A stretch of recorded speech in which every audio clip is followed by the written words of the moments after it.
শাশ্বত ভারত কথার মধ্যে দিয়ে চালিত সকলকে স্বাগত। আমি পরিবারক স্বামী সত্যস্বরূপানন্দ বলছি। বিষয় মৃত্যু, পরলোক ও পুনর্জন্ম, এই নিয়ে বলতে বলতে কথা প্রসঙ্গে এসে যাচ্ছে। জনগণের স্বার্থেই বলছি, জনগণ ভুল বুঝে বুঝুক, আমার তাতে কিচ্ছু আসে যাবে না। আমি হচ্ছি সূর্য, আমি হচ্ছি দিবাকর। সূর্যের আলো থেকে যদি কেউ ঘরের ভিতরে অন্দরমহলে ঢুকে বসে থাকে, যদি বলে সূর্য আমাকে আলো দিচ্ছে না, সমস্ত আমরা তাই হয়ে গেছি জনগণ। কিন্তু সূর্য তো সকলকে আলো দেবে। আমি জনস্বার্থে আমি বলে যাব, আমি যা জেনেছি, ভারতবর্ষের পৃথিবীর লোক, ভারতবর্ষের বাংলার লোক, সমস্ত তরবারি হস্তে যদি আমাকে খুন করে মার্ডার করে, তাতে কিচ্ছু আসে যাবে না। আমি সত্য কথা বলে যাব, সক্রেটিসের মতো। সক্রেটিস বলেছিল যে আমি যা জেনেছি সত্য তাই প্রচার করে যাব। যিশুও তাই বলেছিল। যিশুর মতো, সক্রেটিসের মতো যদি আমার মৃত্যু আসুক, তাতে কিচ্ছু আসে যাবে না। আমি সেই সূর্য, রামানুজপন্থী। প্রকৃতির নিয়মে আমাদের চলতে হবে। হ্যাঁ, এই স্থূল দেহ অবস্থা আমাদের জীবন, এবং ইয়াদের অবস্থা স্থানকে আমরা মৃত্যু বলে মনে করে থাকি। সেই যে স্থূল দেহ দু প্রকার, একটা ভাণ্ড দেহ বা মাতৃজ, অপরটি হচ্ছে পিণ্ড দেহ বা পিতৃজ। আমাদের পিতামাতার মধ্যে থেকেই আমরা শরীর ধারণ করেছি। নারী এবং পুরুষ মিলিত শক্তিতে পৃথিবী সৃষ্টি হয়েছে। আকাশ, মহাকাশ, মহাযান, মহাশূন্য আকাশ পৃথিবীকে আকর্ষণ করছে, পৃথিবী আবার আকাশকে আকর্ষণ করছে। পৃথিবী হচ্ছে মা, সেই রকম আমাদের এই যে দেহ ভাণ্ড, এই ভাণ্ড দেহ হচ্ছে মাতৃজ। মায়ের কাছ থেকে কিছু আর বাবার কাছ থেকে পেয়েছি, সেটা হচ্ছে পিণ্ড দেহ। এই দুই দেহ থেকেই একই আধারে অবস্থিত বলে আমাদের পৃথক অস্তিত্ব ধরা পড়ে না। আমরা যে একটা পৃথক অস্তিত্ব আলাদা, সেটা ধরা পড়ে না। দুটো দেহ থেকে আমরা এসেছি, নারী এবং পুরুষের মধ্য দিয়ে। মৃত্যুর পরে ভাণ্ডদেহ নষ্ট হয়ে যায়। এই যে ভাণ্ডদেহ মৃত্যুর পরে নষ্ট হয়ে যায়, এই পঞ্চভূতের শরীর। কিন্তু পিণ্ডদেহ অস্তিত্ব কিছুকাল থাকে, মাঝে মাঝে তার দর্শনও কেউ কেউ পেয়ে থাকে, তাদের খুব প্রত্যাশাদি থাকে। হ্যাঁ, আচ্ছা, আমরা 2 মিনিট হয়ে গেছে। আসা যাওয়া, সংসারের প্রতি আকর্ষণও থাকে এদের মধ্যে। কেউ আবার জীবলোক থেকে জীবন শক্তি পায়, প্রোটোপ্লাজম ইংরেজিতে বলে, আহরণ করে দেহতে ধারণ করতে পারেন। এইরূপ তারা অনেক কামনা বাসনা নিয়ে মিটিয়ে থাকতে পারেন। আমরা কিন্তু এদিকে সহজভাবে নিতে পারি না, ভয় পাই। শ্রাদ্ধাদি, আমরা যে শ্রাদ্ধ ক্রিয়া আছে বা পিণ্ডবাদক দান করি, তা নৈকান্তিক প্রার্থনায় পিণ্ডদেহ পেলে আমরা ভগবানের নিকট ঐকান্তে আমরা প্রার্থনা করি পিণ্ডদেহ যাতে নষ্ট হয়ে যায়। তখন সম্পূর্ণভাবে পর্বের অবস্থা বিদেয়ী পক্ষে বড়ই যন্ত্রণাদায়ক হয়ে থাকে। নিজস্ব বোধ, আত্মজ্ঞান হারিয়ে ফেলি, অন্ধ আবেগে ঘোরাঘুরি করতে থাকি, এবং বোধ হয় এটাই নরক যন্ত্রণা বলে অভিহিত করতে পারি। নরক যন্ত্রণা, ন র বয়সন র ক, নরক, এই কথাটিতেই তার পরিচয় আছে। ন সমান চিহ্ন নাস্তি, র আত্মজ্যোতি প্রকাশ, ক মস্তক, জ্ঞানের দ্বারা হোক মস্তক।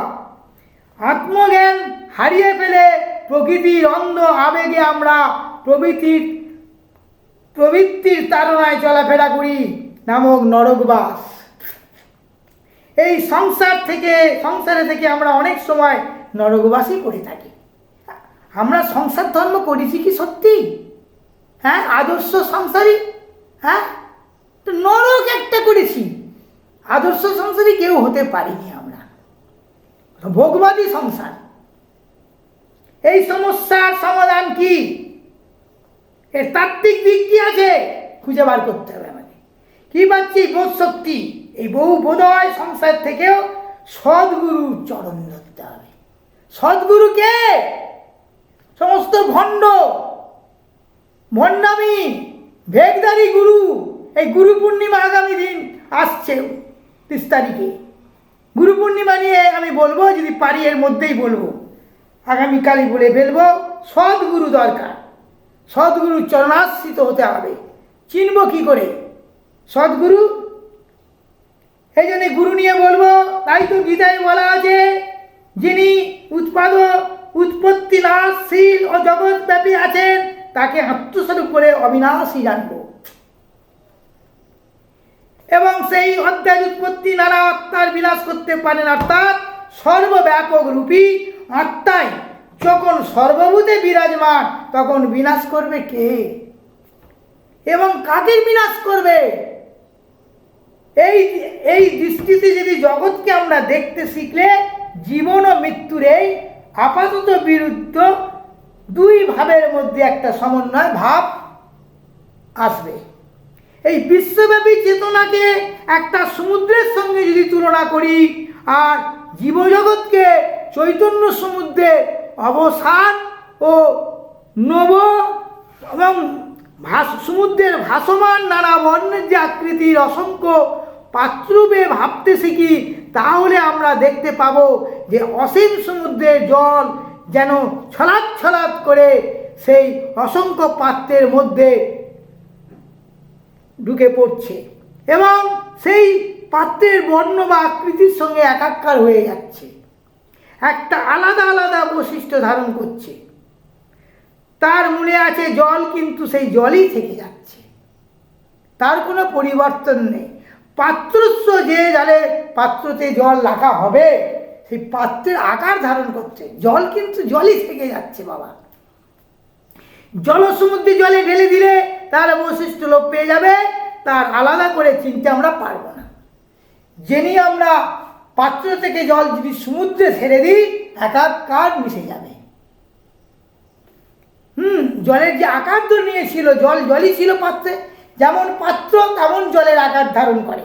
গোলাকার হলে গোল ধারণ করবে, চৌকো কোনাকুনি হলে কিন্তু জলই থেকে যায়। সেই জল যদি আমরা সমুদ্রে ফেলে দিই, মিশে যাবে, তার কোনো উপায় থাকবে না, তার আকার আমরা খুঁজে পাবো না। জীব সেই রকম চৈতন্যরূপী স্বরূপ, চৈতন্য স্বরূপ জলকে বুকে নিয়ে স্থির বর্ণ আকৃতির বৈষম্য স্বতন্ত্রভাবে আমরা চৈতন্য সমুদ্রে ভাসছি এবং সমুদ্রের বুকে তরঙ্গের মতো ওঠানামা করছি অনবরত। ব্রহ্ম যে আত্মা, চৈতন্যের বুকে, চৈতন্যের যে দৃঢ় স্থির নির্বিকার কর্মফলে সংস্কারে দেহ অভিমানমুক্ত স্বাতন্ত্র্যবোধ জেগে উঠলে জীবের স্বরূপ জ্ঞান লুপ্ত হয়ে যায়। ঘটির জলে পরিমিত লাভ করে যে সব মূলত সমুদ্রের জল, এই বোধ আমরা হারিয়ে বসে।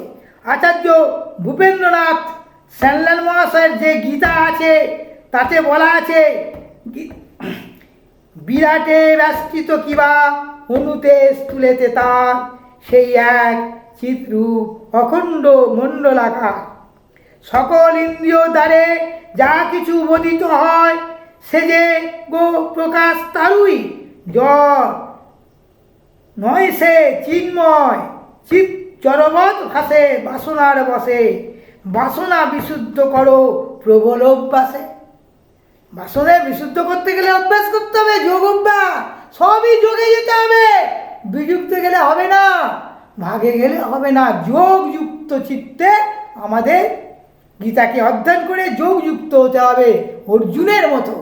অর্জুনকে যখন গীতা দান করেছিলেন, অর্জুন তুমি যোগী হও, সেই কুরুক্ষেত্রের রণাঙ্গনে রথ থেকে নেমে তিনি গীতা আমাদের গীতা দান করেছিলেন, বিশ্বরূপ দর্শন করেছিলেন। সেই জন্যে এখানে প্রবল যোগ অভ্যাসে অসীমের ভিতর জন্ম মৃত্যুর আবর্তন আছে। অসীম কিন্তু জন্ম মৃত্যুর অধীন নয়। দৃষ্টি যখন তার সীমারেখা ছাড়িয়ে যায়, অসীম হয়ে যায়, তখন কিন্তু জন্ম বা উদ্ভব মৃত্যু লয় থাকে না। তাই তো রবীন্দ্রনাথ বলেছেন, তোমার অসীমে প্রাণমনোলয়ে যত দূরে আমি যাই, কোথাও মৃত্যু কোথাও দুঃখ, বিচ্ছেদ কোথাও নাই। মৃত্যু সে ধরে মৃত্যুর রূপ, দুঃখ হয় সে দুঃখেরই কূপ। তোমা হতে যাবে লইয়া বিমুখ, আপনারে পানে চাই। হে পূর্ণতম চরণের কাছে যা কিছু সব আছে আছে আছে, নাই নাই ভয়, সে শুধু আমারই নিশিদিন খালি তাই। অন্তরে গ্লানি সংসার ভার, পলক পেলিতে কোথায় একাকার, হৃদয় মাঝারে স্বরূপ তোমার রাখিবারে যদি পাই। আজ এই পর্যন্ত ষষ্ঠ, এর পরের ভিডিও শুনবে।